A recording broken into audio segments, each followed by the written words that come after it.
We're live. Okay, welcome everybody. We're glad you made it. Happy to have you here tonight. Okay, tonight's night we're going over Isaiah chapter 1. Live. Sounds like we got a noise Yeah, somewhere. that was me. Okay. All right. Well, let's get started. Is there any housekeeping you want to go over tonight? Website, anything? Yeah, let's go over a few items. So let me go and share my screen very quickly. Okay, so if you are on the platform, we updated a lot of the content and we are trying to add more content. We are a little behind because of a couple of the technical things we needed to implement. But if you go to, so let me go to our main website. When you log in, so you end up in our membership site, and then under courses, you will go to, one second, yeah, to the Isaiah chapter by chapter. And right now we added a couple of things. So we have all the foundation content, we have the slides and the recordings, all of that is there. And then under chapter 1, we're gonna today cover half of chapter 1, and our goal is going to be to give you access at least 2 weeks earlier so you can go over the material. We are getting there, so by next week that will be all catch up. This is not, we all of us have jobs and responsibilities, so we're trying to do the technical aspect plus adding the content. So bear with us one more week, and then you can see here a quick overview on Isaiah, and there are two different places that you can go. One is going to be, if you click on this button here, this is going to be a public version of the resources we have for Isaiah chapter by chapter. So anybody can come here and read the verse, look at the Hebrew words. If you can, this is the transliteration of the verses. You can highlight and see word by word what the root means and all of that. And also we have different translations when you can compare. So we have the Isaiah Institute translation first, BSB, so forth, Alter translation. And then if there are references like word links specifically to Isaiah, we're only keeping all of this in the Isaiah context. You can see where that words also repeats to understand how Isaiah developed all of these topics. So that's the public access that we are making available. Now on the side though, what we have that's different is we are adding notes. And right now we added 29 pages of notes. So you guys can come here and see what we have for each verse. So it's a lot of fun. And this is going to be only available for people who are registered for free. All of this is free, by the way. But anyway, so we are right now, we will have the next half in chapter 2 added, hopefully over the weekend. And then, yeah, if you have any questions, let us know. But that's it, Rachel. That's Awesome. speaking Thank you. items. No, it's great. It's such a great site. I'm so excited. The resources and the information there, it's pretty incredible and all in one place and right before your eyes. So thanks for hustling and doing all that. It's amazing. Okay, so let's start in chapter 1 and see how we want to do this. We haven't quite fully figured out what our best mode for this is between slides and website. And usually, I feel like when we do a book group, we kind of go all over the place and Rodolfo changes the screen and shares. And so it's kind of nice. So we'll just see how this goes. But let's start with, I guess, let's go with verse 1. Or do you have a little historical context background you want to give? Well, let me ask you, first of all, you guys have any opening remarks you want to, before jump in, and something people can expect, how this is going to work? I think I just said I'm not sure how it's gonna work, but you guys could definitely, yeah, give an opinion on how you would like it to work. I make no promises though.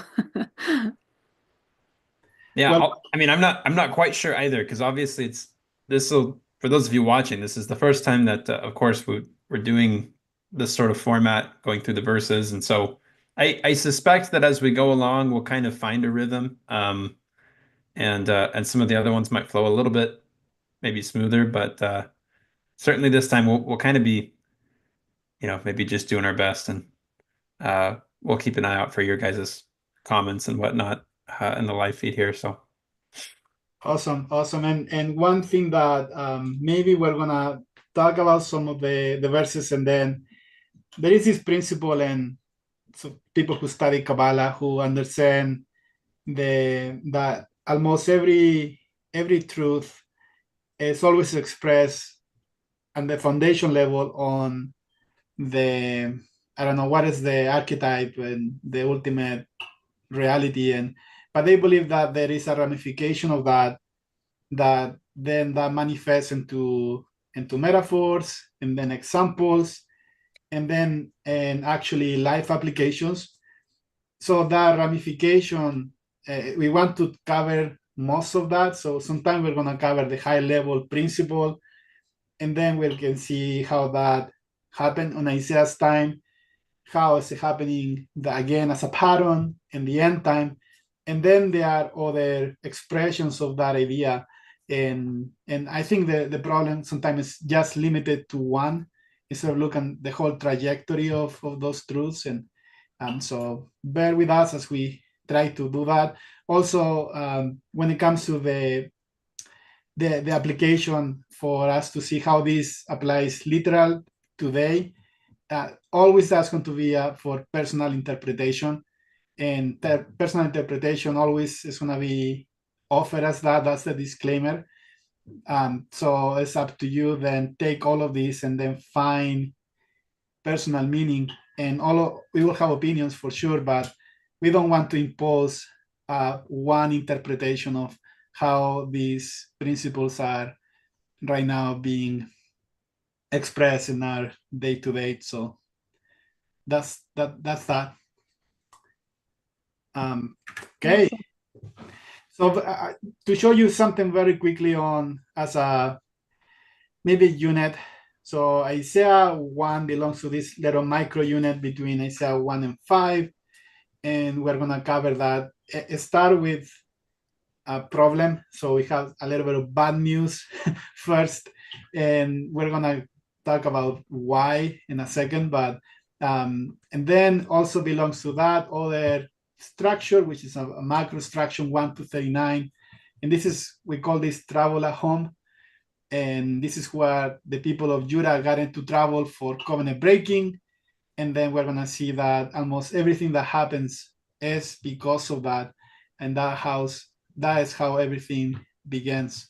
And then if you... In a lot of ways, yeah. as you're pulling that up, I was just going to say real quickly, in a lot of ways, Isaiah 1 sort of sets the tone for the scene, or it sets the scene, maybe is the better way of putting it, right? That this is sort of Israel's condition, and therefore everything that follows kind of comes out of the implications of that.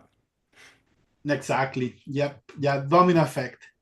And it's a domino effect. And then, yeah, it's going to follow. Also, the whole chapter 1 in itself is a whole, like a micro prophecy, because you have the whole prophecy of Isaiah in one chapter. So if I think we added here some of the overview, and let me make this bigger. That we have that covenant breaking and rebellion is exposed, consequences of covenant breaking, which is going to be the trouble that God's people is going to get in because of that. And then we have what are these? What are we actually breaking? What is the repudiation that God is doing to His people, and which are the empty performance of the law? And then we have the invitation to repent. Then we have the future purification of Zion. And then this is the division between the destruction of the wicked and the deliverance of the righteous, which is the great marvelous work. So you can link to almost every chapter in the book of Isaiah to this chapter 1, and all of these sections. And anyway, any thoughts on that before? I mean, it makes me think of the idea that like you can pack the whole message into a seed, right? And then you plant the seed and you flesh it out quite literally. And then you explore all the implications and you zoom in on everything and you look at it in depth. And so what we're kind of looking at, like you said, is a microcosm of the rest of the book. Awesome. Yep. And somebody asked very quickly on the bifid, how is pronounced that, Rachel? Bifid? Bifid structure, yeah. Yeah. So bifid 7-part structure, I believe. is the Greek word for half. So it's to divide something in sections. So you have the two halves, and usually those 7 2-part structures that you have those themes, how they repeat through the book of Isaiah in a 7-part structure, but it means it's the Greek for half. That's why that you have a name for. And also that is a literary structure in chapter 1. So if it begins with the indictment to Judah, and then so you can see there is a little chiasm here. Sorry, let me go back. So introduction and indictment, and then that pairs with the final warning and judgment at the very end.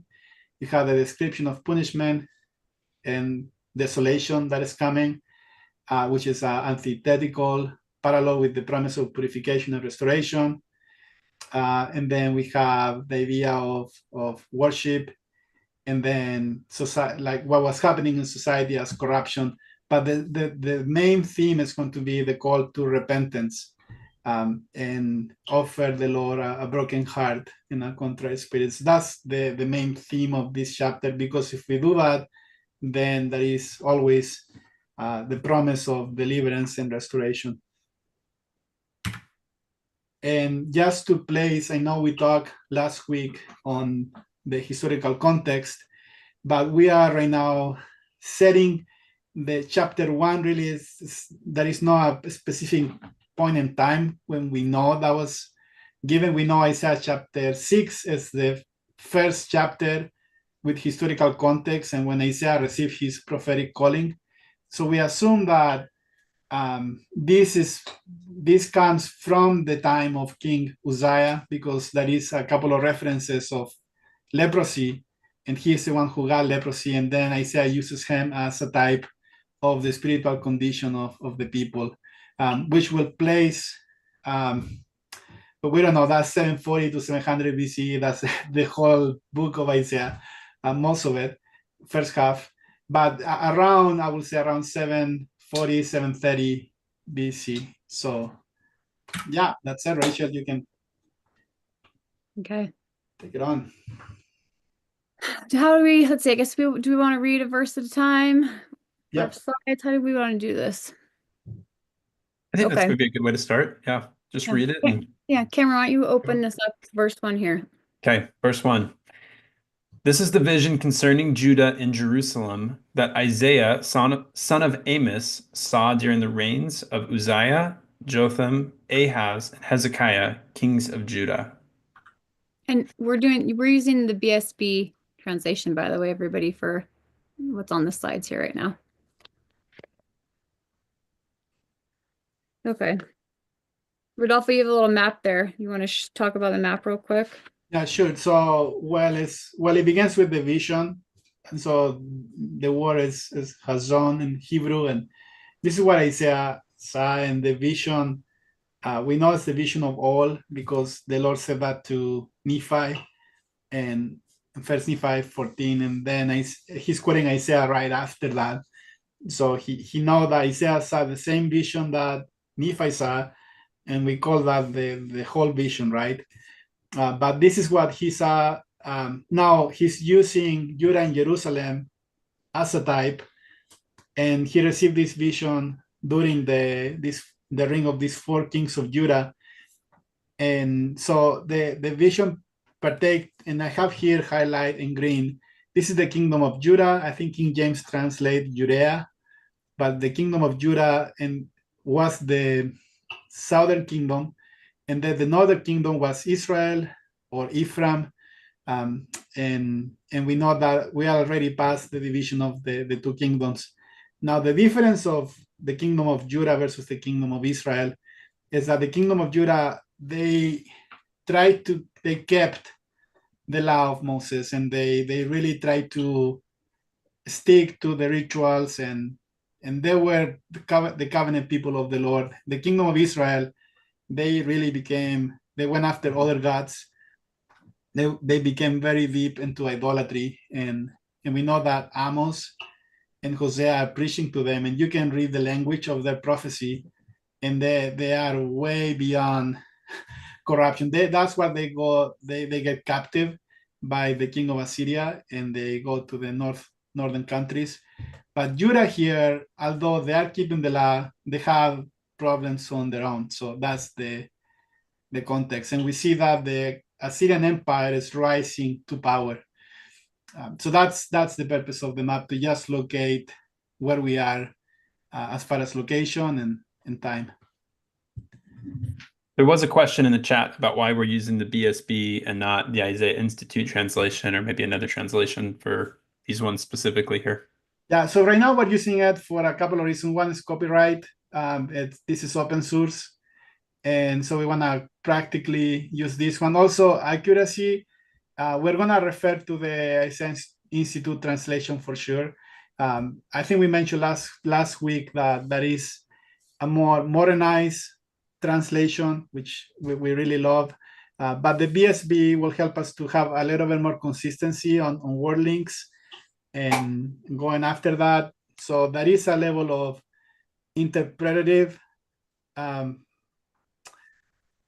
a translation that's more interpretative on the Institute translation when it comes to try to modernize the language, and which I think it's good to understand maybe what this means for us today. But as far as scripture study goes, for the purpose of trying to search word links, which is the name of the platform, Search Diligently, we're going to begin with the BSB. So I don't know that answer. Yeah, but we'll see so many other ones too.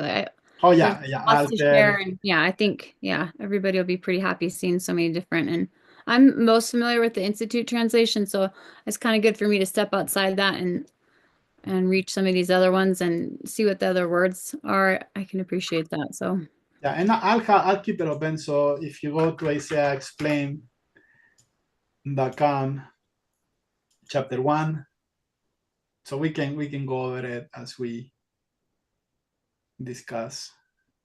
So I hope it's working fine. So I found, well, I can't remember, maybe Rodolfo, maybe you found it, but another translation, it's really neat. William Popper, and it's he only has like the first 10 chapters, then up to 30, but it's another fun one, really great. I hope I can share some of that too with you guys. Yeah, we can show you some of the different. Each one gives you a little bit of a different idea of things. I don't know, it helps you not be too stuck to just one way of thinking, I think. Okay, Cameron, you want to add anything to verse 1 there? I was going to say, maybe this is a place we can start. There's a question in the chat about what Judah and Jerusalem mean and who they could represent today, or maybe kind of what role they play in the pattern that we're describing. That's a good question. Do you want to answer that? Yeah, so there may be a couple of considerations here. In light of what we talked about last time, so remember sort of the cosmic mountain we talked about, where you've got the Holy of Holies, and then you've got the holy place, the temple, and then you've got the outer courtyard, and then you've got Jerusalem, the city, and then which is the capital, right, where the temple is housed. And then you've got Israel, the nation, and then you've got greater, the land of the Gentiles, right? Relative to this specific sphere, that would be outer darkness because it's outside the covenant. And then beyond that, there's kind of the realm of the dead, which is included in that. So, okay. So Judah and Jerusalem, in this context, Jerusalem is the capital. So one thing that Rachel had mentioned last time is this is in the order of things, in the ranking of things, those that have repented and historically have been covenant keepers, right? They're somewhat closer to the temple. They're somewhat closer to the center place. And so there's a vision concerning Judah and Jerusalem that Isaiah is going to share. And so I think the modern parallel, and you guys can, of course, give your perspective on this, but I think this would include in large part covenant members of the church. Yeah, I agree with that. Yeah, any covenant keeping people, the Lord's end time people. You'll sometimes see in the Book of Mormon when Nephi's likening this to his own people, that he'll take these same ideas, right? And he'll be specifically applying them to prophecies that relate to his people in their day and promises that are made to, their posterity and things of that nature. So that's kind of the part they would play there, the role they would play there. Yeah, so Judah and Jerusalem, Judah is the territory physically, and then Jerusalem is the capital, the central place, the place of the temple. You have Mount Zion, which is, or Temple Mount. So all of that is a physical location, but then, like Cameron is mentioning, is the spiritual meaning. And then there is an end time application to, you can just translate that to who is God's covenant people. And then you can even talk about the center place, right? The place of worship, and that is who he's speaking to. So I don't know that. Right. And so you could potentially even put a more pointed interpretation on it and say, well, headquarters of the church is Salt Lake, right? So maybe that kind of gives you an idea in a modern sense. You've got, not that this maps necessarily one-to-one, but you could think within the context of the church, you've got the church all over the world. And then you've sort of got Salt Lake, right, which is where it's kind of like the hotspot, if you will, of what's going on because it's headquartered there. So Jerusalem is a similar sort of pattern. It's the headquarters. It's the capital city. There's a question as well. What is this? Meaning this is the vision, the very first word of this verse. Is it just talking about this chapter? Is it talking about the whole book? And that'll be the whole book. So to Rodolfo's point earlier, the vision that he's going to be describing here in different snapshots using types from his day is this sort of grand cosmic vision of all things. So yeah, that's how it begins, is the vision of Isaiah. And then if you read chapter 2, verse 1, is the prophecy of Isaiah, which is what you prophesy, you speak. The word for prophecy is word. And so, but the whole introduction is the vision, what he actually saw.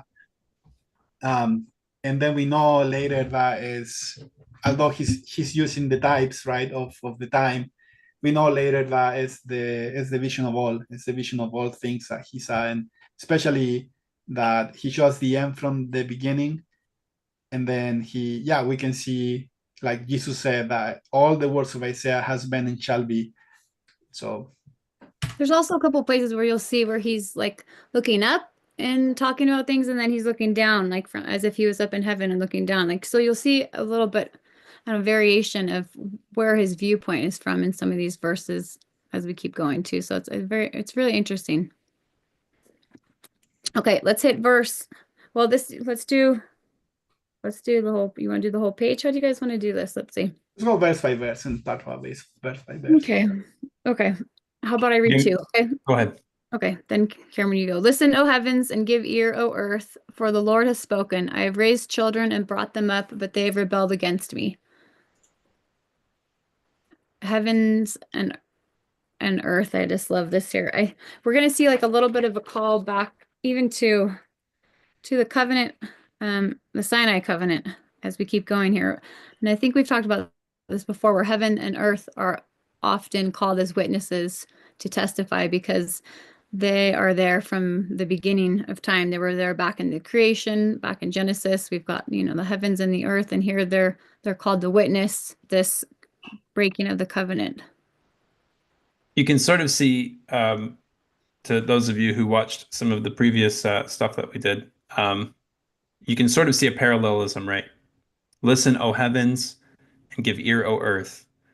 So they're parallel, sort of, what was the word we had used? Complementary ideas, right? They go hand in hand. So Yeah, and this is the language of well, you call heaven and earth as witnesses. So if you go to Deuteronomy chapter 30, Moses is telling the people that if the people don't obey the covenant, then he's gonna call heaven and earth, and then all of that. This is it's a covenant. Rodolphe says, I call heaven and earth to record this day against you. So yeah, like they're like record keepers themselves, right?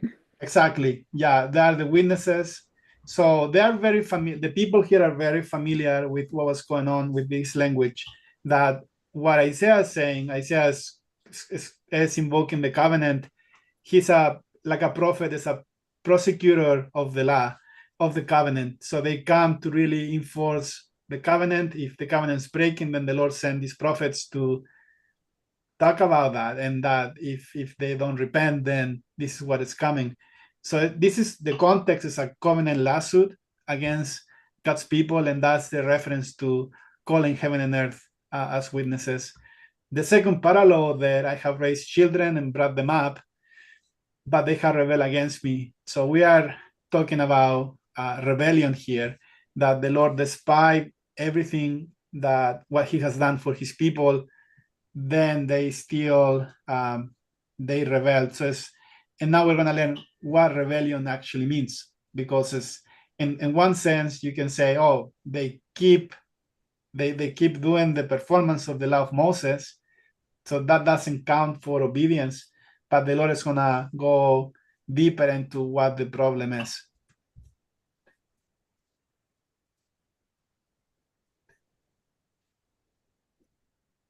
When we see God as a father here, I feel like that's a relationship that everybody can kind of relate to, seeing him here as father, someone who's brought up. I think you can also use the word nourished there. To be brought up with him as your father shows that relationship that, everybody understands to some degree, at least with their own parents. and it indicates a covenant relationship, right? I don't know if you guys had already said that, and maybe I missed it because I was looking at the chat here. But the child parent, or the child father, son father, however you see that show up in whatever shade you kind of see it, always is nuancing the idea of a covenant relationship. So these are covenant children, right? These are God's covenant people that he's raised up, he's brought them up, but they've rebelled. And so that, I mean, kind of coming down a little bit from the compact, verse 1 says this is the vision, right? We're starting to get a sense for setting the scene, right? Which is the Lord's people have rebelled against him. Yeah, you're right. And that lays like the entire story of the book out right there in like that, that single verse. That's the problem. Okay, should we do verse 3? Yeah, hit it. Okay. The ox knows its owner, and the donkey its master's manger, but Israel does not know. My people do not understand. So I'll say, from a structural standpoint, you can see the parallels, right? The ox knows its owner, the donkey its master's manger, but Israel does not know. My people do not understand. So there's some parallels, right? Oxes and donkeys, the owner, the master's manger, right? Israel and my people, and the knowing and understanding. They're the idea there is that there are parallel sort of concepts. One thing I'll throw in real quickly is the concept of knowing, and maybe this will go all the way back to the very first episode that we did.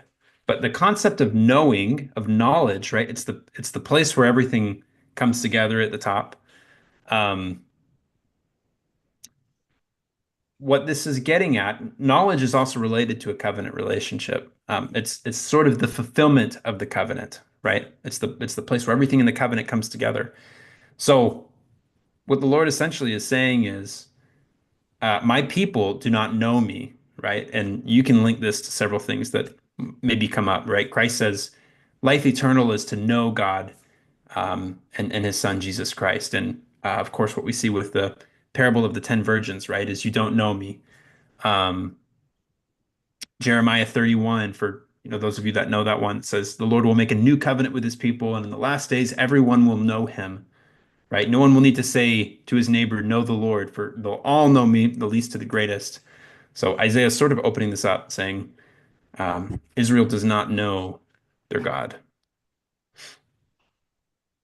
Yeah, and that is the intimacy, right? That's the word for covenant, the sacredness, but intimacy, knowing somebody represent the most personal, right, experience we can have.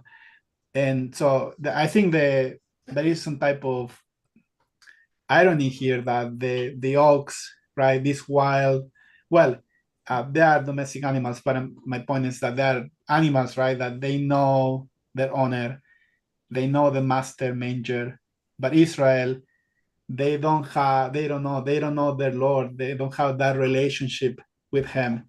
And then my people do not understand. So the word for understand in Hebrew always means to discern, be able to separate mentally. That's the translation, literal translation, but it's about discerning and spiritual discerning. So we don't have, the people here have lost that they're getting far away from the Lord. The spiritual discerning is not there. And then he is saying how basic animals actually have that, to kind of put into perspective what's going on. We can mention too how there's the metaphor of the two different animals, the ox who has a divided hoof and chews its cud is the clean animal, and the donkey just, one single hoof, one toe, I guess, and doesn't chew its cud is the unclean animal. And so that's interesting too. That's something I spent way too much time looking into that just because I have a love of animals. But the thing that so there's a couple things, maybe we can just talk about this real quick.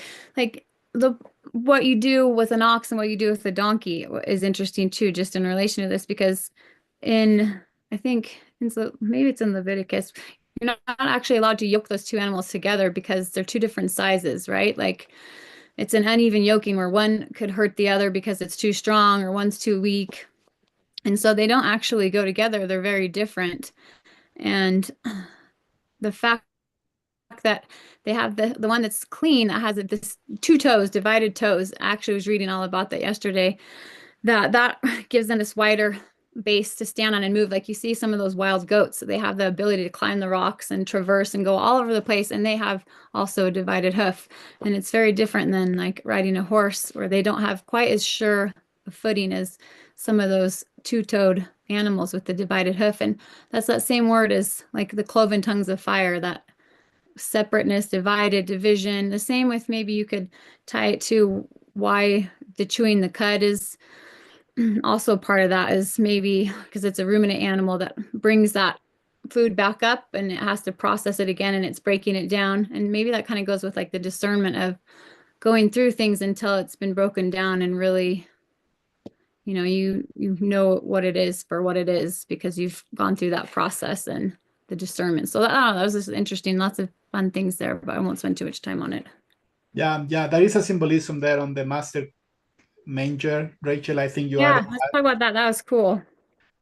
Well, that's literal. What the picture you see there is when the animals they come and they can feed, right? They partake of the food for nourishment and so forth. And there is a nice symbolism with Christ, because he was put in actually in a literal place, which the Greek is a crib. It's the same word for the same Hebrew word for master's manger. And we know in the Gospels, in Luke, that animals also came with the shepherds. You have this symbolism that they knew their Messiah. And so the idea of not knowing the Lord, rejecting the call to come unto him, or knowing and experience him, can reference the same idea of not coming to the Messiah, to Christ, and actually receive that nourishment. So there is some underlying symbolism there too that we can play with. But anything there's to add? I'll add real quickly, there's another kind of layer to this that may be important to point out or notice, and that is that you're, in a symbolic sense, your father or your parents or your master, they're the ones who give you your identity in a sense, right? So identity and purpose are always something that come down from above, so to speak. So the ox knows its owner, the donkey knows its master. You might, if you've got an animal, right, a pet, a dog, the dog will, recognize you as the quote unquote master. But imagine a purpose that's so like tightly bound to who you are and who you're supposed to be that Israel does not know their God, right? The idea is that they're kind of disconnected from their identity. They're disconnected from who it is that they're supposed to be and who they were brought up to be. So as out of the ordinary as it would be for a donkey to not act like a donkey or an ox or something of that nature. And I have to say, just with my horses, when I go outside to the fence, they know that I'm the one that's feeding them. They come right to their little feeding spot, and they think every time I come out that I have a treat for them or I'm going to feed them. So there is something that's really beautiful in that same relationship with these animals and humans, that they recognize who it is that feeds them. So really great. Okay, so one other thing I was going to say that's really interesting. So Christ being placed in this manger upon his birth and representing that, I don't know, that source. I didn't realize that word manger in the Institute translation. I think it says stall, master stall. And so manger had a whole different awareness to me when I read it in the BSB. But so Christ is, we talk about him being the one who feeds us and being the source of truth and light and the reason and purpose behind and through everything. So we see a lot of wilderness and land that goes from like dry and desolate to then being watered and like being like a garden again and being very fruitful. And you'll see lots of pasture references also. And I realize that has a lot to do with these same animals because they are obsessed with green pasture. That's like, it's what they live for. And so Christ being the one who feeds us, I found this in 1 Nephi 22, 24, and 25. I'll just share it real quick because I thought it was great. And the time cometh speedily that the righteous must be led up as calves of the stall, and the Holy One of Israel must reign in dominion and might and power and great glory. And he gathereth his children from the four quarters of the earth, and he numbereth his sheep, and they know him. And they shall be one fold and one shepherd, and he shall feed his sheep, and in him they shall find pasture. And so there's a great just parallel that he is the manger and he's also the pasture, and he provides that for his sheep who know him, and he knows them and he numbers them. So it's just a cool one. Love it. The extra step of putting the pasture in a manger, right? That it's not just that feeding on the open. Somebody is actually preparing them for them. So that's maybe the reference. I have raised children and brought them up, that he has done all of this care for his people, blessing after blessing. Still, they don't know him. So it's, in some sense, it's a very sad meaning of what we're reading here, that we don't know the one who's putting all of this work for us and so forth. Should we go to verse 4? Yeah, I can read that again, Rachel, if you like. Yes, please. Alas, O sinful nation, a people laden with iniquity, a brood of evildoers, children who act corruptly. They have forsaken the Lord, they have despised the Holy One of Israel, and turned their backs on him.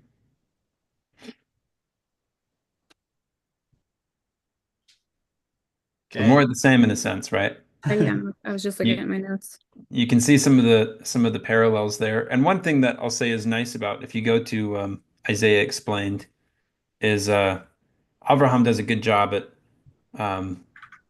indenting the lines that are kind of paralleled in the structure. Yeah.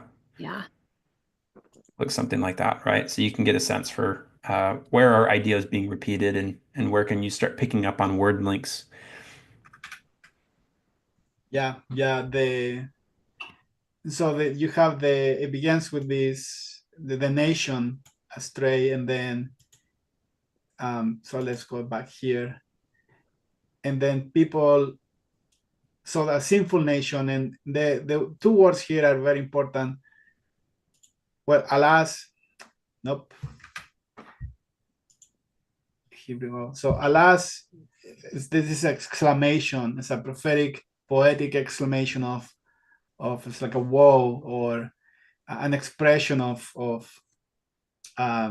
sorrow.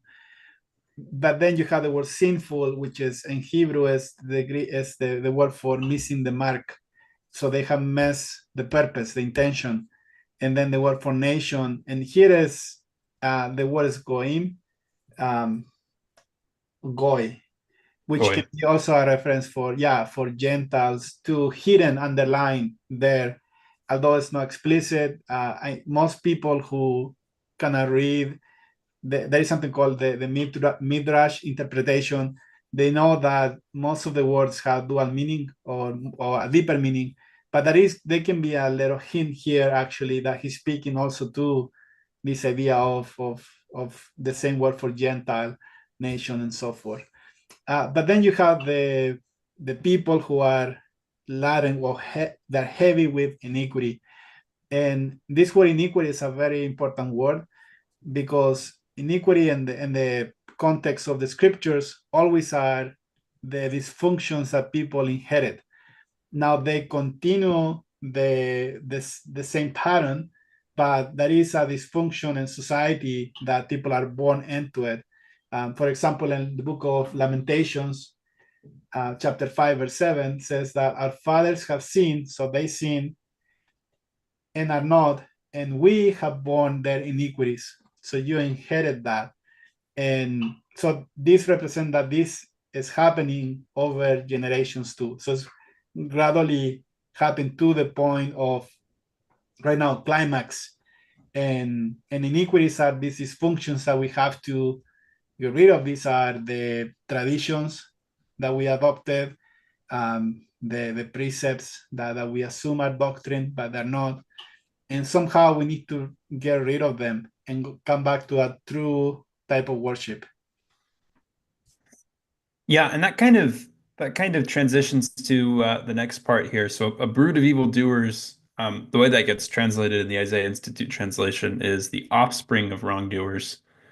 And a point that Avraham has made before is, the implication here is that this isn't the first generation in which this is happening, but is a subsequent generation, right? So there's at least multiple generations, at least two generations, in which they're sort of straying from their purpose. So that idea of iniquity kind of being a generational dysfunction is kind of evident there. Yeah. Funny too. Oh, go ahead, Rachel. And say funny too with people laden with iniquity. I think of the word laden and heavy, like to be laden or heavy with child. It's kind of also represents a little bit maybe like a pregnancy, like you're carrying this heavy thing. It's a generational, right? But it could also maybe relate to like being yoked and carrying something, being like one of these beasts of burden that has to carry heavy things, and it being too much for them to bear. So either way, I feel like it's very pregnant with meaning, that word. Yeah. So you have the iniquity too, going back to, so the Hebrew word means to bend, and it's a very important word also in itself and with the Hebrew meaning. So there are a couple of references that we added in the resources, but for example, in Psalm 38, verse 6, I am troubled, I bowed down greatly. And then that bowed down word is bound down, it's like something that's bent. That means that it's the same root for iniquity. Is to bend, is to distort what is the true meaning of things. So you have true worship or reality, and then iniquity change that and distort and give you a distortion. And we're going to see how that distortion then express later into how the Lord is considering his people, like a Sodom and Gomorrah. But then you see that these two parallels here, children who are corruptly, they keep promoting that. So they haven't done anything to actually move on. And this is the idea of being clean from the sins of the generation, because there is a generational inheritance. and then the whole purpose of the gospel is to help us to become clean from that generational dysfunction that you guys explained. So there's a progression happening here, kind of, right? It's like sin, iniquity, and then it's moving on to the next generation, and it's getting to the point where it's like they've turned their backs, right? Is there a progression happening here, it seems like? Yeah, and there is a progression, right? Forsaken, and then despised, and then turn their backs, which is that's the literal Hebrew. They turn their backs on the Lord, and I think Abraham translate to apostasy, right? Mm-hmm. Which is it's a symbolism of that of apostasy, going away from the true worship. Yeah, good point there. What this is kind of setting the stage for, I think, is remember in context, this is kind of the end of the world for Israel as a nation, right? It's within their sphere. It's the end of their era. Their nation is about to be totally overcome, destroyed. Their identity as a people is about to be no more. And the Lord is kind of prefiguring that by saying, similar to the idea that things are created spiritually before they're created physically, right? Things also die spiritually before they fall apart physically. And so that's kind of the idea here, right? They were what's the word I'm looking for? I can't think of it. But basically, beforehand, they were given over to other spirits, other masters, right? They didn't know who it was that they served, who it was that bound them all together in their identity as a people. And therefore, the judgment that follows is a consequence of that, right? It's going to physically manifest what's already a spiritual reality. Yes, that's a good point. That's a great point. There's a little bit of question about what exactly iniquity is. Maybe we want to talk about what iniquity could look like, an example of it, and how that would affect generations. Or you guys want to give it maybe a little example of that, just so people have a better idea? So I think the iniquity is described later on as outward performance instead of inward growth. So you are doing only the motions of keeping the law instead of becoming and ascending and so forth. And I think that you inherit some of that. And that's just one example. I think then there is all of these other distortions that can happen with wickedness and so forth. But iniquity can be all of the traditions that we inherit. And how many of those are? I don't know if you want to start number specifically No. all of them, but what do you guys think too in the comments? If you want to add some of what do you think things we have inherited that are not necessarily a form of true worship? What do you guys think? Yeah, that's a good question. I think even things like that are applicable is like if you have someone in your house that, I don't know, has a drug problem, and you grow up with that in your household, and it just becomes part of who you are and something you see or you deal with, right? Like, and it becomes, it maybe creates issues for you. The same way that if you had someone in your family commit suicide, you carry some of that with you through generations, I feel like. And sometimes you have to overcome some of those mindsets or things that kind of, they seem to travel within families, certain things like that. I don't know if that's a good example for people to understand certain things you have to overcome. Maybe say it's even like, could you say, I mean, this doesn't fall into like worship, but say you have like a grandmother that would shame you all the time or something. Like, that's a pattern of iniquity I would want to break or be aware of and not want to do to my kids. So I think it can even reach and stretch beyond worship into just how we act and what we say and do. And Cultural things in some sense. yes, right? exactly. Things that are very kind of fundamental, things that maybe we don't even totally understand, that have almost just been engraved into our flesh at some point because they persisted for so long. Yes. I think the abuse cycle is probably a good one too, right? People talk about like breaking the chain, breaking the cycle of abuse. And that's because we all kind of have this understanding that abuse propagates or perpetuates abuse, right? That there's something about about being a part of that unfortunately causes one to kick the can down the road. So Yeah, and there are more maybe graphic examples of describing Second Nephi 26, 28, Mormon chapter 8, that the problems that we are facing, and I think as those come through generations, one of those is going to be always our perception with that we tend to idolize people, and we are from very little to trained to follow sometimes people and not necessarily the Lord. And that can be problematic because the Book of Mormon keep mentioning that esteem all flesh as the same and don't put your trust in the arm of flesh. And then that can create a whole strong paradigm of thinking, right?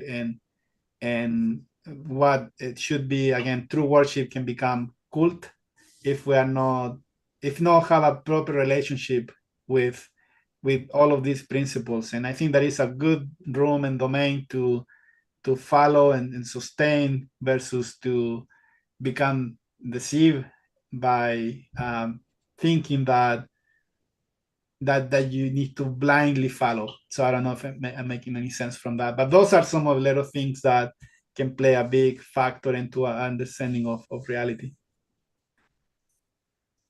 That's a good explanation. It does, has everything to do with your reality and how you perceive it and trying to come into a truer reality, Christ's reality, I guess. I think what this is kind of getting at, maybe in total, to sum up this slide, is what we're seeing here in this scene when Isaiah comes on the scene and he's kind of prophesying of the spiritual condition and the physical reality that's going to follow as a result. Is this isn't something that happened overnight, right? This is kind of coming to a head as something that has maybe come into climax over the course of many generations, right? And now it's kind of getting to a peak sort of point of iniquity as it's been passed through generations. So this is a quick summary of what is called the rib pattern or structure. This is the language for covenant lawsuit, and I added in the resources, but this is the famous framework for understanding what's going on here with Isaiah, similar with Jeremiah and most of the prophets, but it's the legal indictment. This legal indictment follows the structure known as covenant lawsuit or the rib pattern, meaning dispute, contention, lawsuit, or legal case. So it begins with calling the witnesses. We have the accusation, we have the evidence, and then we have the call to repentance, and then the outcomes or verdicts for one hand or the other. But this follows the model of the ancient Near East traditions of covenant, when God is always the suzerain and the people are the vassal. And then you have two types of covenants. One is going to be the treaty, which is a conditional covenant. And then when people really show the loyalty that they're going to show in chapter 37, when they are at the brink of destruction and they humiliate to the depths of humility, like Alma said, then they are proving this loyalty to the Lord, and then things become a grant or unconditional. But before, Israel is playing always into these cycles, similar cycles in the Book of Mormon, that things always are conditional. They have never moved on from that condition. And a modern application is that we haven't bring forth Zion yet. So we're still playing church all the time. And I think eventually that's going to pay off if we are not bringing forth what the Lord is really expecting. So it's a matter of time. Any thoughts on this before we move on? Well, to the idea of establishing Zion,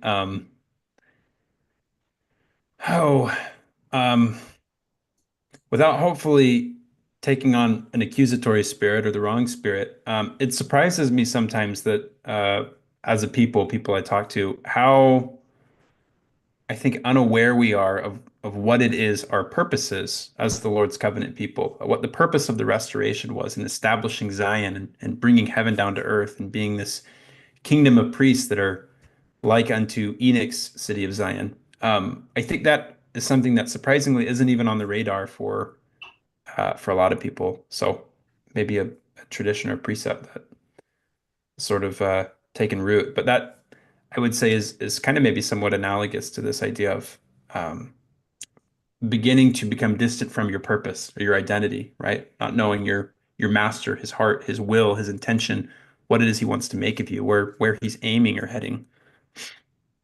Yeah, yeah. You have, I think, you always have the pattern of it should be priesthood, church, and Zion. You need to go through that. I believe section 84, verse 33 mentioned that they become the priest who received those two priesthood, the elect, the church, and the kingdom. But there is a progressive pattern that we should follow. If we're stuck in one, then yeah, it's not defeating the purpose. So Oh, I never saw that there. Elect, church, kingdom. Oh, I never saw that there. elect, yeah, I think it's I like that. That's good. Also too, I never realized till a few years ago how much court happenings are going on in the book of Isaiah and just even in the Old Testament. And the thought of like, I just like wow, everyone to just think about this. So it's the reality of like facing the Lord in court and having him call you out on things you're doing wrong, how horrible that would really feel and be. And maybe just thinking about if you had to do that, what would the Lord call you out on? I'm always wanting to like apply it to myself and think, what, if I was in this situation, what would it look like? So just something to think about, something hard to think about. Great point. And I'll maybe accent what I was saying with what you're getting at here, which is like the Book of Mormon is given to us, and these prophecies are given to us, and becoming acquainted with Isaiah is for the purpose of first applying the bad news to ourselves and not just putting it on everybody else, right? Not using it as a bludgeon or a tool to sort of make yourself an exception and find a way to accuse everyone else and put yourself on a pedestal, but to truly apply it to yourself. See, how do these things apply to me, right? And if you're willing to apply the bad news to yourself, then for those portion of people that are willing to do that and to repent and to submit themselves to the Lord's will, those are the ones to whom the good news can apply. But in many ways, and this is kind of the tone of what we're getting here in Isaiah 1, is the bad news it is set. It is the reality of the situation, of the day that we live in. So for what it's worth.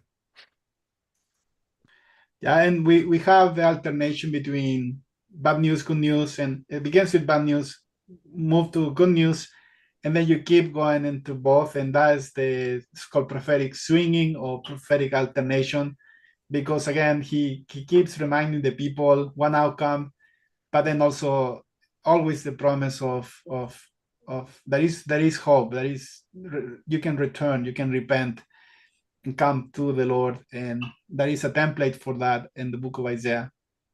So you want me to read Rachel number 5? Yeah, do it. And I would say maybe if I were watching, my ADD brain would probably want to read everything on the slide. Otherwise, I'd be like peeking ahead while we're talking about the other stuff, and maybe it'd be good to do it all okay. at once. Let's yeah. We're gonna be all over the place, but maybe after this we can maybe do. I don't know if the chat has anything so far that we want to cover. Will be nice to pay attention to that before moving on.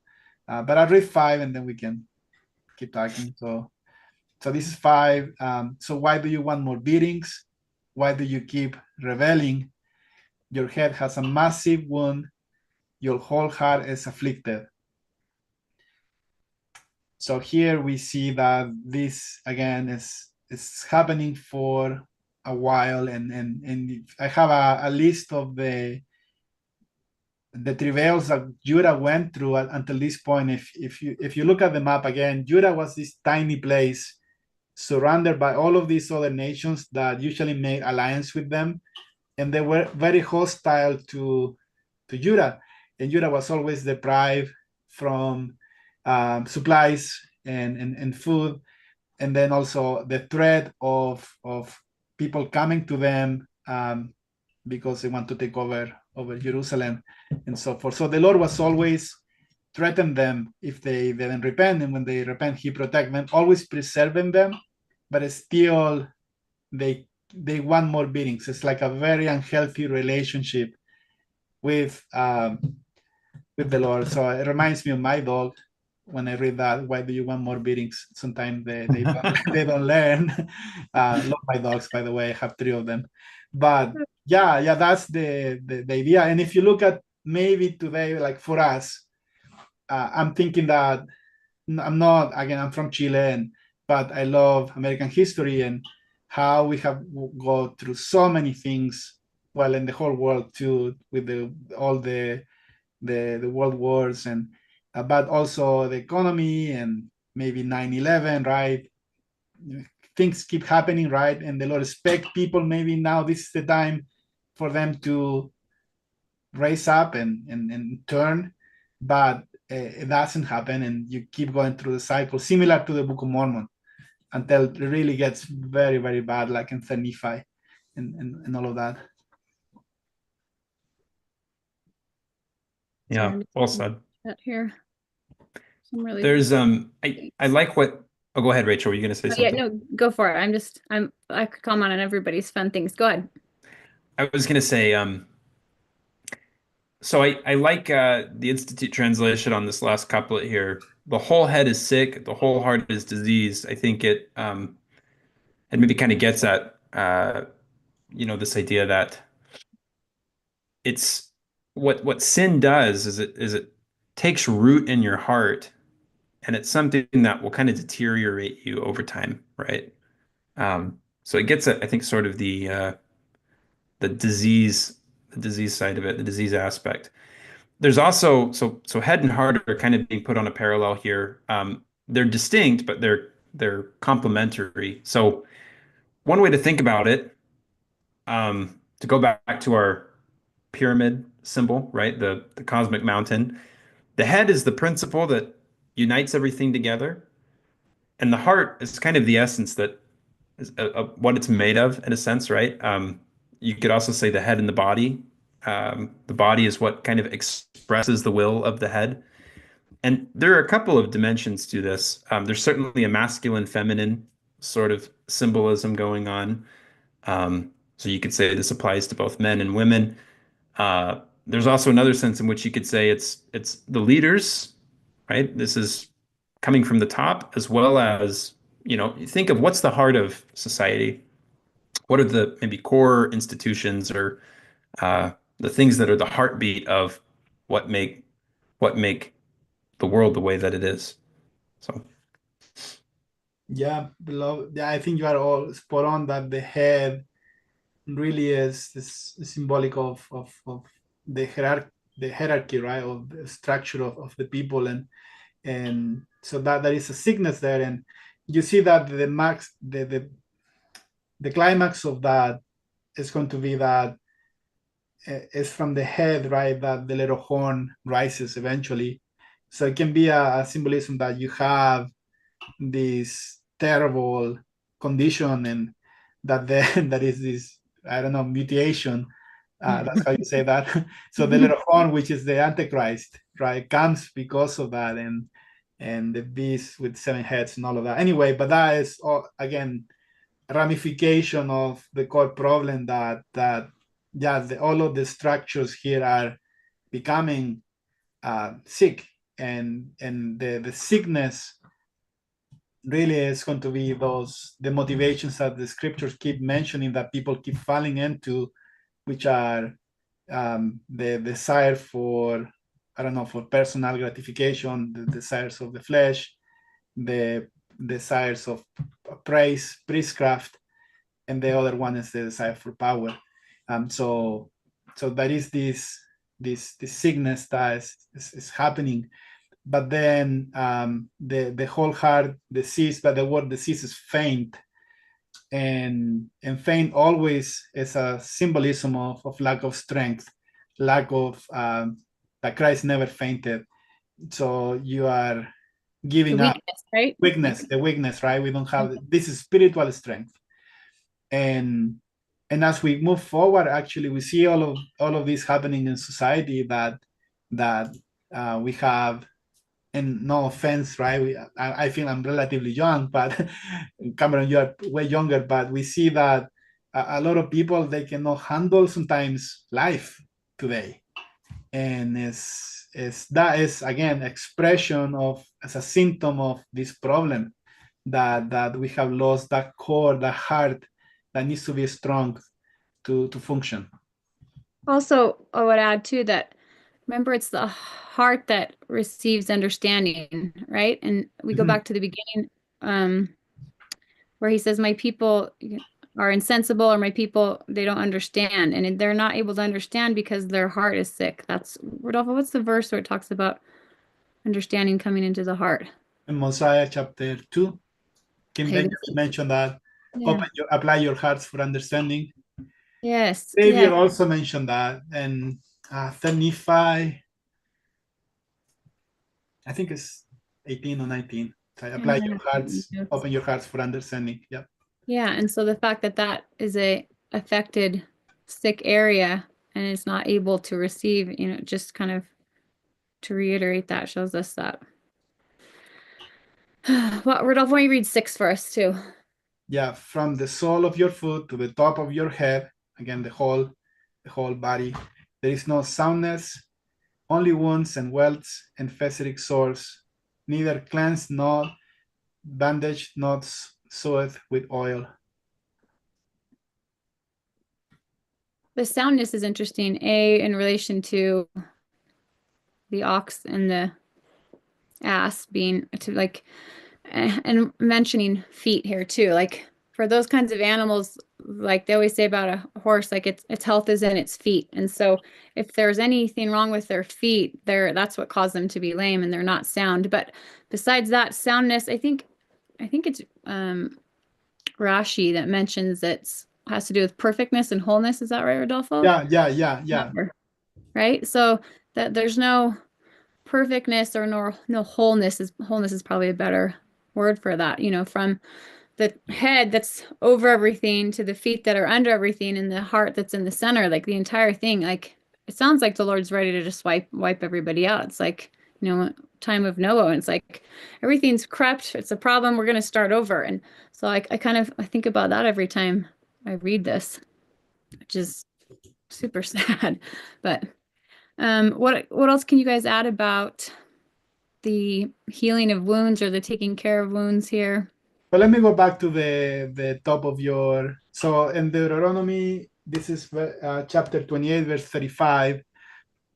Also in the notes, this is a covenant curse. So the Lord says, the Lord shall smite thy knees and thy legs with a sword that cannot be healed from the sole of your foot to the top of your head. So there is a covenant curse as a body happening here, that's the people as a body. So usually also it's very easy to always talk about pointing the finger right to the head, but this is the whole body and the leadership.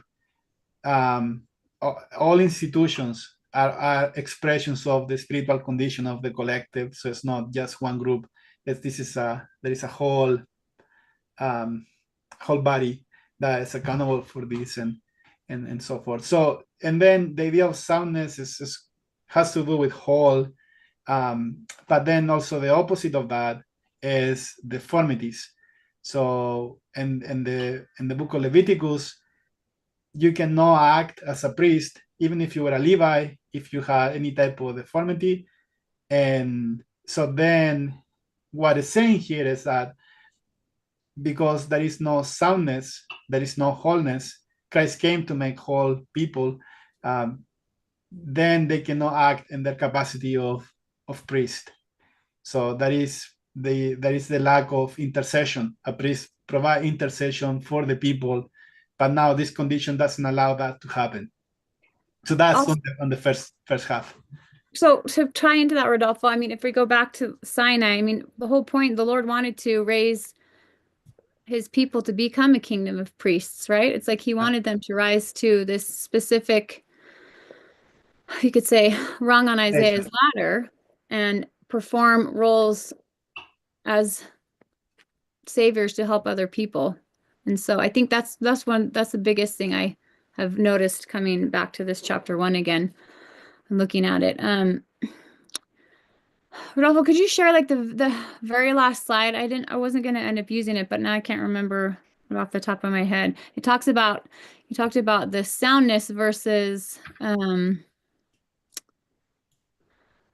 yeah, that one right there. Nope, I clicked the wrong button. Okay. So that's my Loom account. 1 second. Here we go. Yeah. Yeah. So I came across this and I thought this was interesting because you talked about the soundness and so and just verse 2 there we have, God being a father and raising his children and bringing them up, but they rebel. The WTP for that next verse is the William Popper translation. He says, all the flesh is sore, all the heart is faint, from head to sole of foot, no spot is sound. And I thought, oh, this is really interesting because I just come across this in Deuteronomy, where it talks about the Lord. He is the rock. His work is perfect, for all his ways are judgment, a God of truth and without iniquity. Just and right is he. Then this is talking about his children. They've corrupted themselves. Their spot is not the spot of his children. They're a perverse and crooked generation. Do they thus requite the Lord, O foolish people and unwise? Is not thy father that hath bought thee? That's like the owner, right? Like the owner of the donkey or the ox. Hath he not made thee and established thee? So anyways, this is interesting because it's talking about his children here, his people that have corrupted themselves, and that spot that isn't sound. It's not the place of his, spot is also place of his children, and that there's no soundness in it. So the opposite of that, the word actually, I think you say moom. Yep. Is that right? Moral or physical stain, the blemish, defect, or spot. So all of a sudden here we're talking about kind of like becoming like Christ as the lamb, who was this perfect offering that had no blemish, right? And all of a sudden I realized, oh, the Lord wants us, we're supposed to be following after him and becoming like him. And we look at the word perfect as, I have like a weird relationship with that word, like the perfection thing. It's like, we have a very celestial view of it, but I think wholeness is better. And so he wants us to become whole like him, and he's the one that shows that path and way.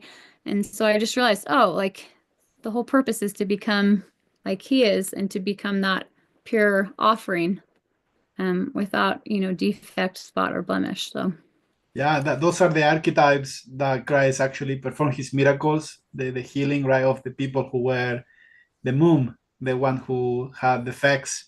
They were all types of the healing that Christ can do. And of course, it's nice that he did all of those miracles, but behind the meaning, right? That's what in Isaiah 53 is, by his stripes we are healed. So you have the offering of healing despite the condition of the people, and it's to become whole, like the woman with the issue of blood, right? He wanted to become whole and all of that. So yeah, well, I love that. It's you would say Christ as the perfect lamb, right, without blemish, is suffering the covenant curse that Israel's, getting outlined here in chapter 1, right? To be basically to receive stripes, right? To be smitten of God, as it said. I think the word in BSB was beaten, right? yeah.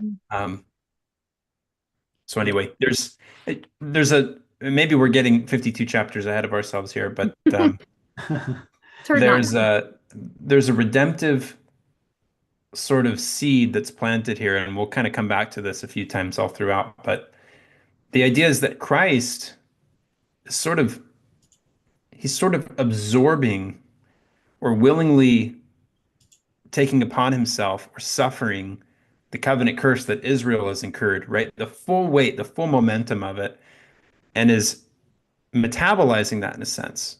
He's filtering it through himself to then offer healing on the other side of that to those that come to him. So it makes me think of 3 Nephi 9 when Christ is saying, "Come to me that I might heal you," right? Physically, spiritually, like Rodolfo's getting at. There's, of course, deeper meaning there. So, and if you go even more ahead, the word for mum, M-U-M, like that's a transliteration of the Hebrew for. There is also a relationship with the idea of being marred, which is the English, right, that we use for that the servant is going to be marred beyond human likeness. But then in Nephi 21, yet the Lord will heal him. And although that might be a physical or spiritual thing happening, we see that one is going to come out of the people receiving that healness, and then he's going to be the forerunner, helping everybody to follow. So just to give you a couple of fun things there to think about. Yeah, and as much as this is a pattern, right, that we're supposed to live out, the idea is, and this maybe gets at something we talked about last time. The wheat and the tares are sown together, and kind of maybe one big pattern that you get out of Isaiah is because the wheat and the tares are mixed together in a single body, it's going to incur covenant curses, and the righteous who bear that with patience and with faith are going to be purified as a result in a way that will elevate them to an even higher plane, right? That will purify them and make them something that they weren't, that will actually turn them into a holy nation of priests. So maintaining love and mercy as you bear that. Yeah. Yep. And the next parallel, the wounds and welts, festering sores. There is also a connection with leprosy, literal connection, which also, again, if you had leprosy before, you needed to go out of the camp. You're not allowed. And as you are cut off from the people of the covenant, so there is a whole process for purification for that. There is a whole process for purification for the priest and for the people. Both of them are the same, and show you that one, we are out of the covenant because of the condition, and two, there is no a priestly role that the people can play either. So it tells you that we're limiting the blessings of the atonement because of this condition. And now the process for healing is here. So it's first being cleansed, and this is progressive, cleanse, and then the covering, the bandage, and then the anointing, which is the oil. So we're going to talk about what needs to be cleansed later in this chapter. But then the word for atonement, kafar, means to cover. That is going to be what is necessary. And then after that is the anointing or the oil, the Holy Spirit, that can restore our condition. So maybe that's the reference you have there, Rachel, right, for the picture? Mm-hmm. That's it. Yeah, that was a great connection too. You love when the word just comes out of your mind. What is the skin disease that I can't remember now? Leprosy. Leprosy. Sorry, I was thinking eczema because I've had eczema and it is described very the same way. And I'm like, I swear that's the same thing. But anyways, yeah, that was a connection I hadn't made before. And I thought that was really interesting, just the description there and coming out from under that. Anyways, super fun.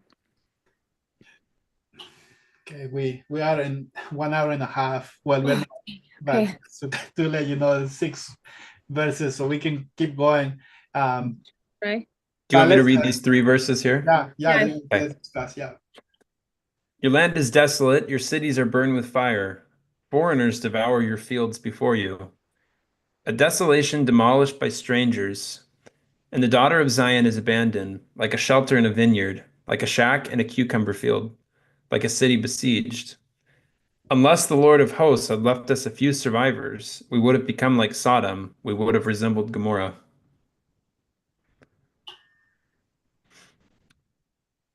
So this is starting to get into, up to this point, we've been describing kind of the condition, right? Which is diseased, strayed from its purpose, forgotten its true identity, what it's intended to be about, the spirit that sort of founded it and gave rise to everything that it was. Forgetting its father, its fathers, right? Forgetting its past. And this is starting to describe now the consequences that Isaiah sees in vision, right? Your land is desolate, your cities are burned with fire. Foreigners devour your fields before you. Foreign invasion is the same microcosmic pattern or fractal pattern as death, right? So you might imagine your body is also like a nation, right? And there's a kind of outline that defines you as you, right? The edge of like where your body is. And then beyond that, it's the foreign elements that are outside of you. And while you're alive, you sort of keep those things out, right? The foreign elements are always on the outside. But when you die, then there's kind of this decomposition that starts to happen, and you become dust, like it says in Genesis. And the outside elements start to mix with the inside elements. And so that's kind of what's happening, right? As Israel's being invaded by foreigners, by foreign nations. They're coming in and they're taking what was Israel, and the whole identity is starting to just kind of decompose, right? Perfect. Yes. And you see that before in Isaiah 5, the Lord described the vineyard. That's a song of the vineyard. And there is this hedge of protection that the Lord has over the people. There is a boundary of protection. And similar to the Book of Mormon, there is a covenant on the land. And 2 Nephi chapter 1 and Ether chapter 2, there is this decrease. And as long as we serve the Lord of the land, then we're okay. But if when we do that, then he will bring other nations.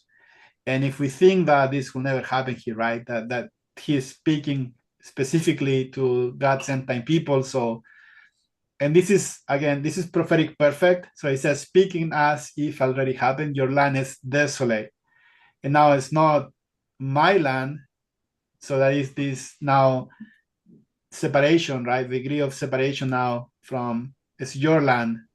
It was my land, but now it's your land. So that is, God is separating from the people. Well, the people are separating from the Lord.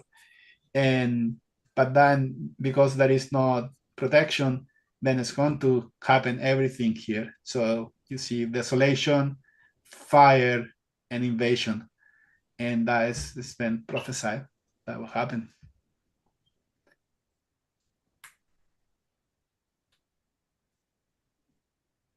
There's a lot of connections to Sodom and Gomorrah, it seems like, throughout Isaiah too. Will be fun. Maybe we'll talk about those later. We will. Yeah, I think we will. And then, well, from 8, so the daughter of Zion is going to be this huge motif, because then Zion is going to be delivered.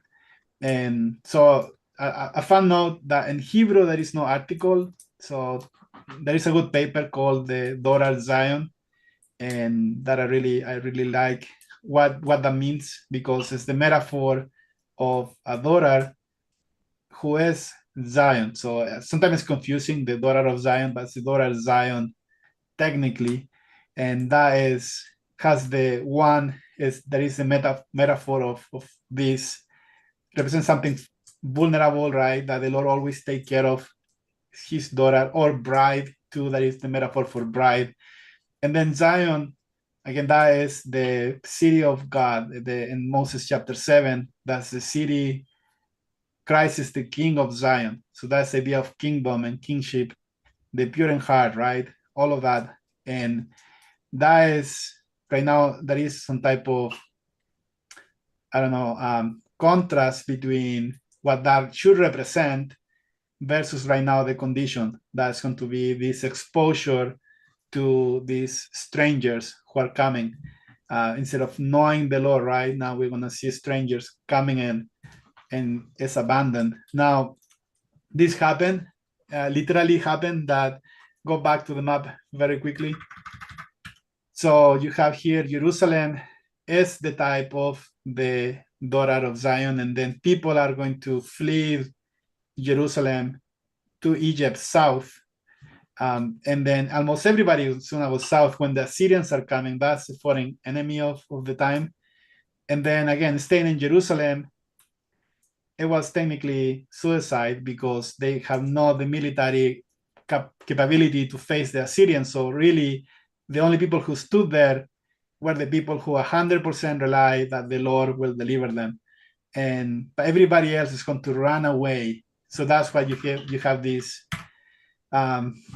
imagery of a shelter in the vineyard, a shack in a cucumber field, a city besieged. So that is dual meaning, that right now what once was this vineyard with a strong watchtower or a strong shack for protection us, nobody's gonna really want to go there because of what is coming. Still, though, the Lord is going to tell people to stay in Jerusalem because He's going to deliver them. But it's only going to be a few, as you read in verse 9, the few survivors, and that's the remnant who survive, who's going to then become these people of Zion. Yeah, to kind of maybe connect that to the point we were talking about a moment ago, right? Suffering the covenant curses, but maintaining faith and hope, and the Lord will purify them to then fulfill the promises and the hope that's on the other side of this. Yeah. There's a weird balance that happens of humility with yet like joy. I don't know, you know what I mean? Like they seem like there's the hoping and waiting and humility, like they're kind of opposites in essence, feeling those and then also feeling faith, right? It's like they seem like they don't go together and yet they can reside alongside each other, and they actually have to in some regard in order to make it through some of these things. So it's a very interesting balance of these emotions and I don't know, turning your will over to the Lord and remaining faithful and doing it in that perfect balance. Yeah, I think it may be submitting and trusting.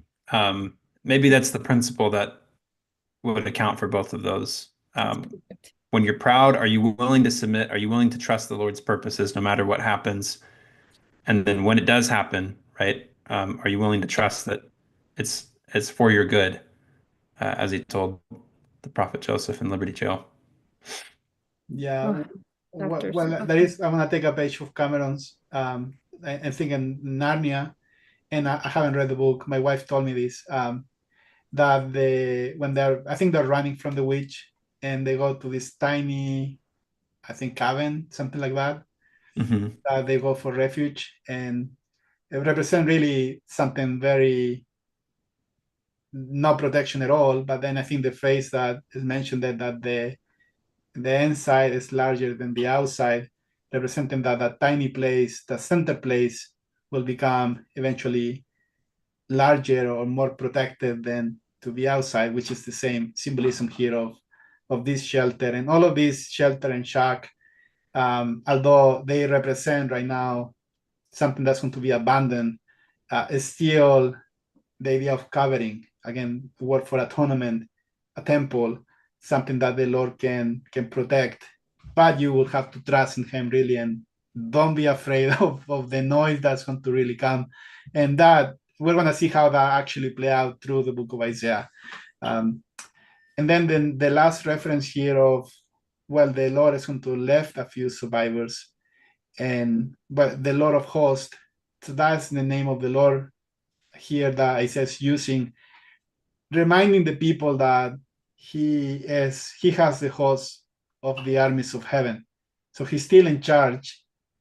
He has the power, and there is not any earthly power, military power that can really go against him. So as much fear that might happen during this time, we have to always remember that the Lord is the Lord of hosts, and again, if we put our trust in Him, these are all conditional prophecies that the outcome is up to us where we land. If we trust in Him, then we should not fear what men can do.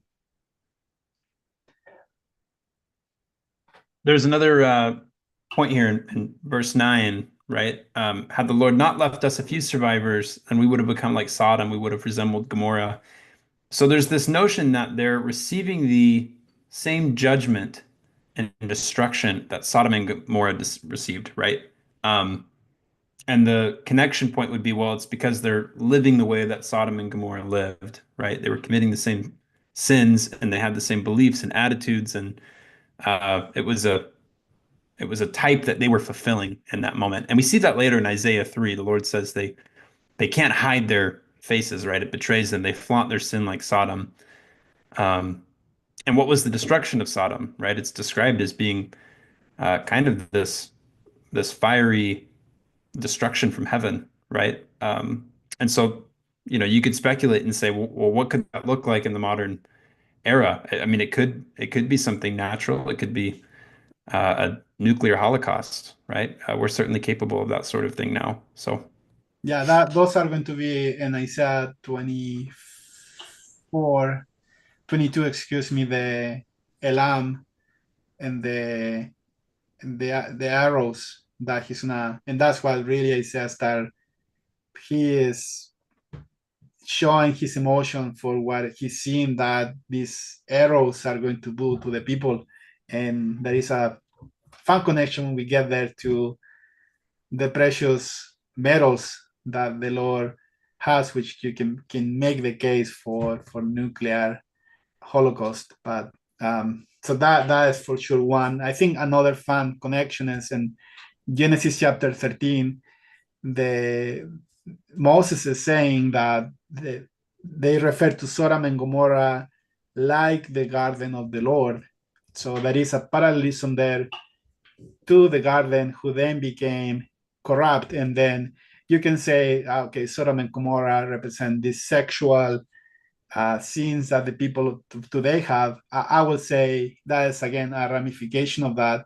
But at the core, it represents the adulteration of the divine order. So things have changed. To be adulterous ultimately means a change. And you are changing the natural order, or you're changing God's order. And in that sense, that change is, and that's what I have that woman here, is supposed to be, how you go back,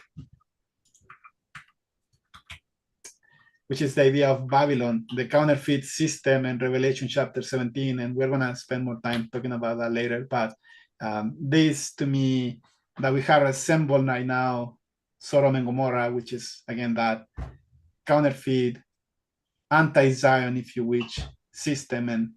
And then the people who are there, they resemble that, which is the next verse, right? yeah, we'll see. As we go through here, there's two women in the book of Isaiah that are described sort of in a juxtaposed kind of way, or they're contrasted, right? And that's Babylon and Zion. They're also described as cities, right? And they are mirror opposites of each other. Is that a thing? Mirror opposites? They're exact opposites, right? And every point, the way they're described, one is basically the inversion of the other. And what happens to the one is the opposite of what happens to the other, right? So there's a temporary time when Babylon is exalted and everything seems like it's great. But then later it comes down, and ultimately that's where it stays. And then there's a time where Zion is temporarily lowered, right? It's suffering persecution and some of what we've described here, but ultimately is raised up, and that's where it is. That's the position it's exalted to. So reminds me of the Lord's couplet that he who humbles himself will be exalted, and he who exalts himself will be humbled. Okay, so the next handful of verses 10 through 15 kind of go together. Do we want to try and, I mean, we got 10 till 9. I don't know that we can tackle much there. What do you guys think?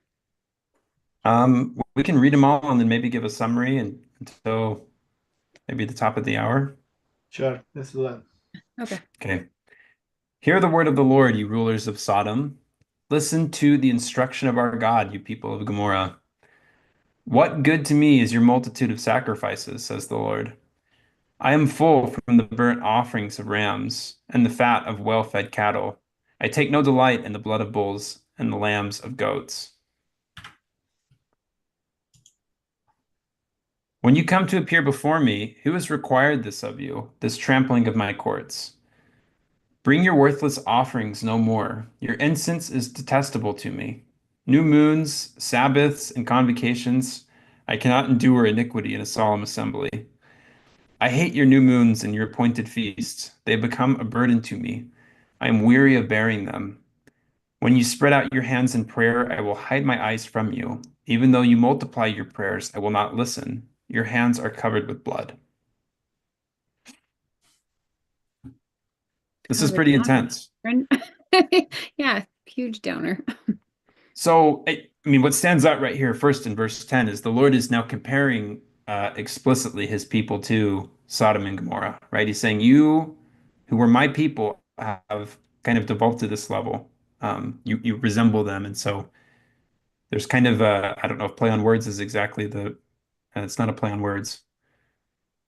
Um, but he's assigning them the role, right? You rulers of Sodom. He's talking to Israel, but he's calling them Sodom and Gomorrah.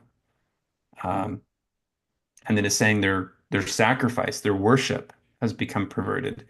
And by all indications, this isn't something that they're necessarily aware that they're doing, right? They're still making the multitude of sacrifices and burnt offerings of rams and fat of well-fed cattle.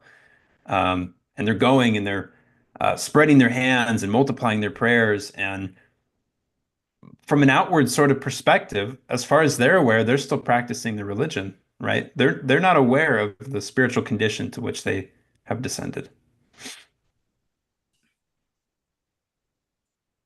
So this is the time when I ask myself, oh crud, what am I what am I doing? What am I, where am I, is this applicable to me in my life and how my day to day, my Sabbaths, my, every aspect of my life. And I think sometimes it's really good to consider that because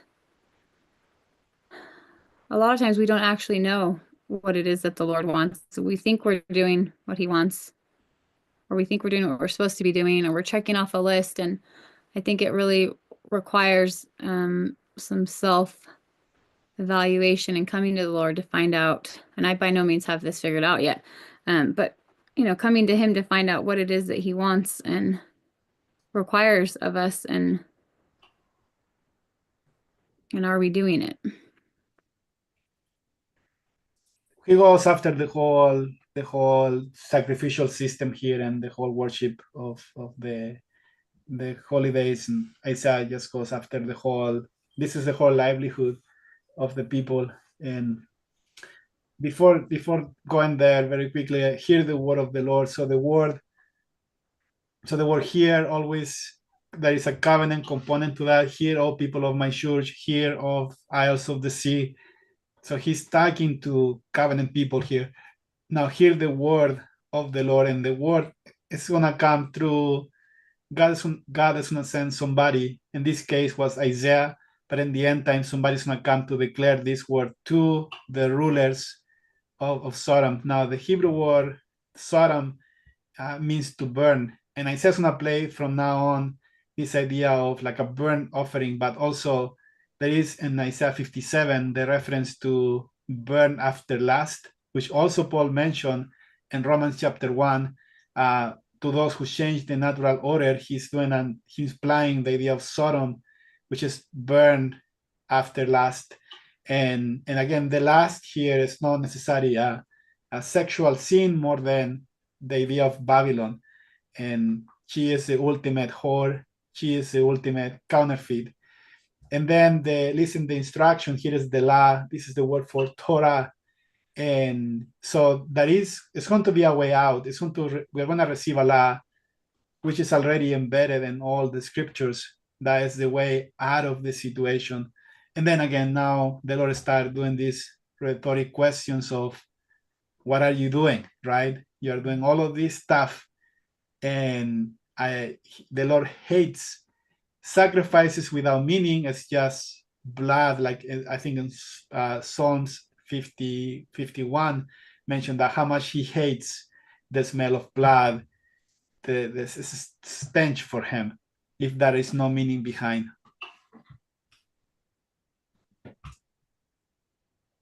We had somebody in the chat ask, oh, hold on, I just lost the window.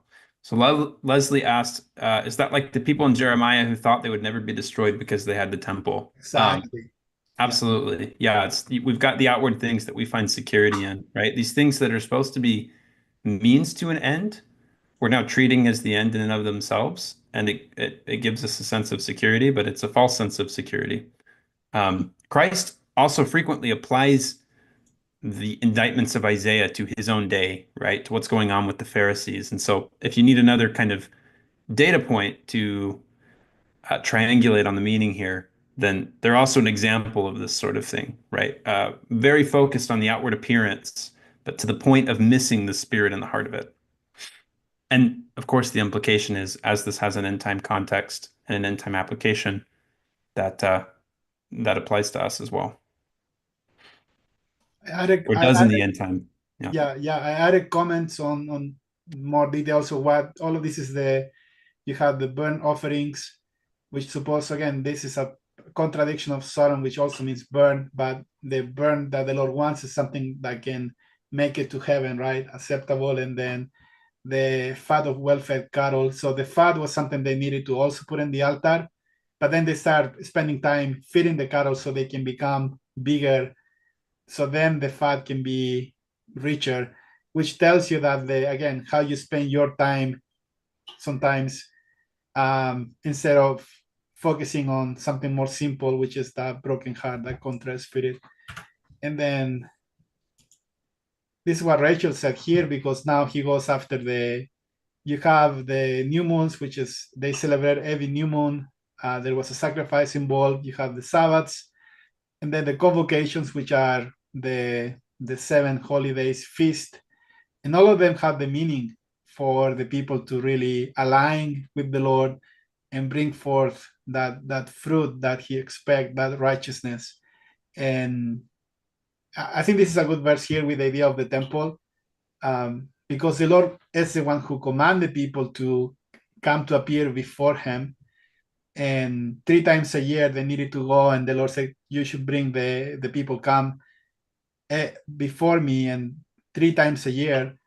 But now he's saying, who required this of you? So he's not contradicting himself more than the way that we're coming to him. And then this is the implication of trampling my courts. So you are the word is like you're walking violently to the temple. That's exactly what he's saying here. We enter like it's our house.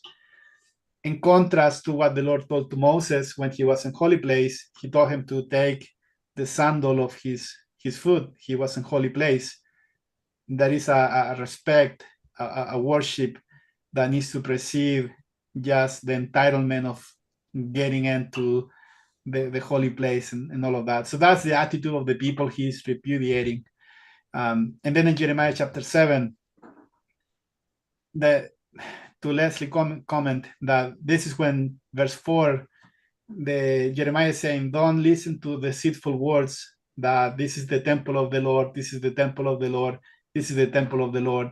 3 times mentioned that was what the prophets were preaching to the people, that you can find this false security on outward elements, and just by going to the temple you'll be okay, more than you have to. It's about what you're offering inside of you. That's what really matters.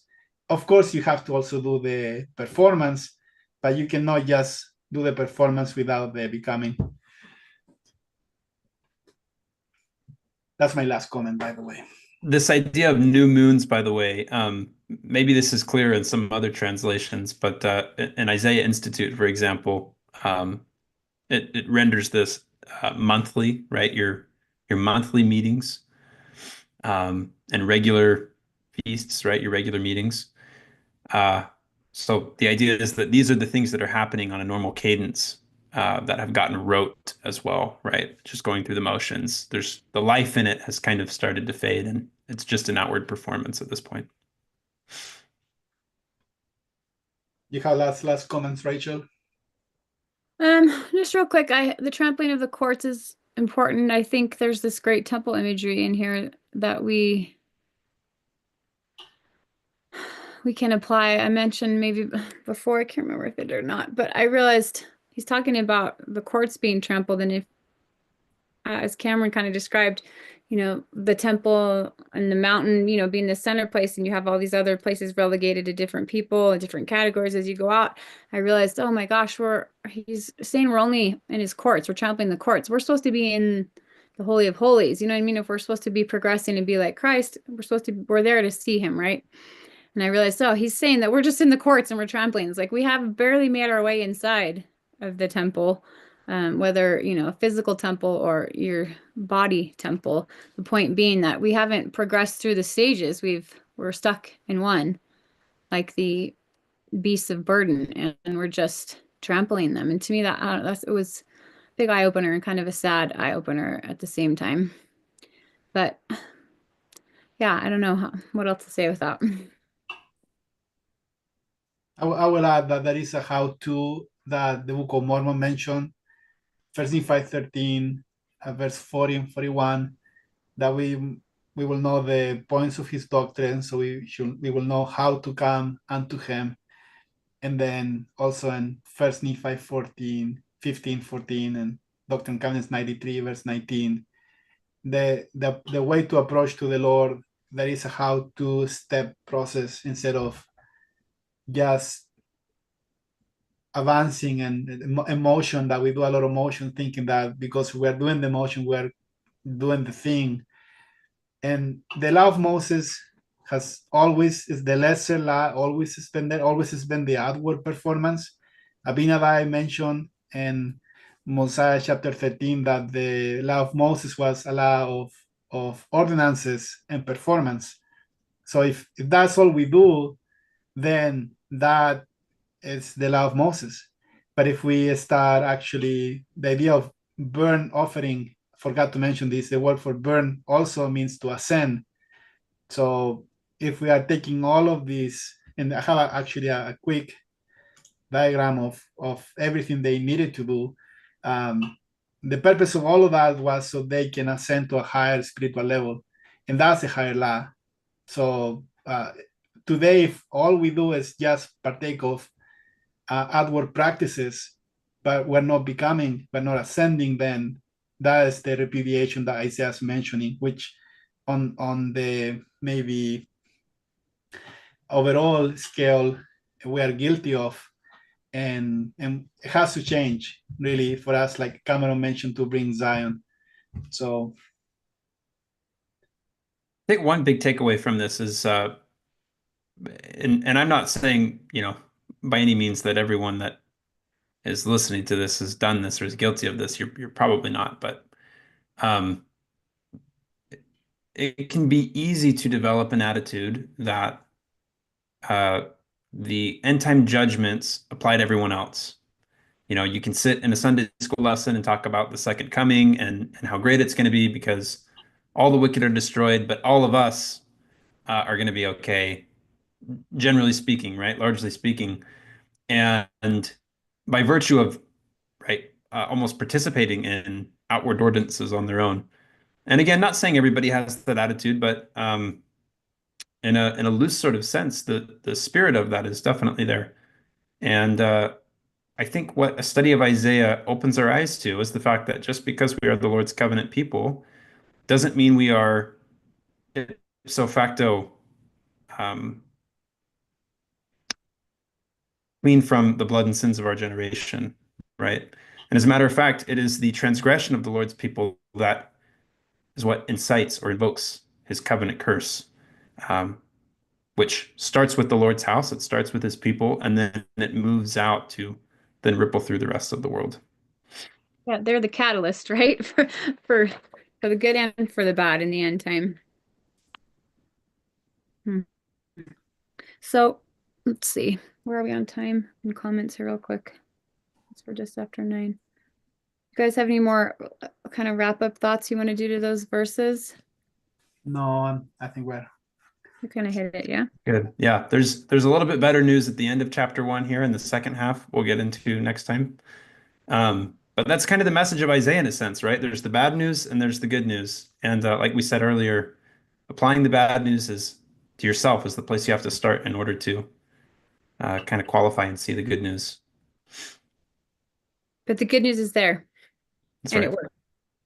And is applicable. Okay, I'm just checking the chat here. Thank you guys so much. I appreciate all your time and effort and everyone's studies. And yeah, we'll try and work on getting this more in the future so that way we're not keeping you guys all super late. Send us feedback with the email that we send. You can reply to it. We got usually is always good feedback, but we want to try to express the best we can. And again, we can spend so much time on a few verses. But on a positive note, this Sunday matches the exact day for first fruits, which is one of these feasts we are talking about. So it might be a good time to reflect. It matches also our Easter celebration, which is not necessarily the Hebrew holiday calendar, which matches what the Lord actually went through. That was last week, but we're celebrating this week. But first fruits is going to be on the same day, and then Resurrection Day.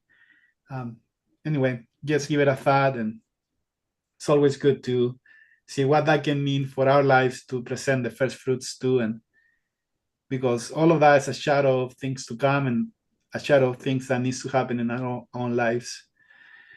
So next week, Rachel, we will cover the next second half, right? If we can. And Yeah, then, okay, yeah. Well, 16 to 31. That's the second half. Yeah. and Cameron, are you going to be out of the country next week? I'm actually going to be in Israel next week. Israel. I'll Look be in at that. Jerusalem. Maybe I'll. I was going to say I would FaceTime in or Zoom in, but I think it's like 4 a.m. when you guys do this here or there. So No problem. But send us pictures, though. We're so jealous that you can go. So yeah, jealous. maybe I'll record something and you guys can include it. Love Right. that. Okay, Okay. good Thank deal. you, Thanks, everyone. everyone. Okay. Good night, guys. Have a good one.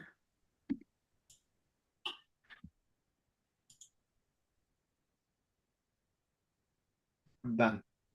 All right, sweet. Good job.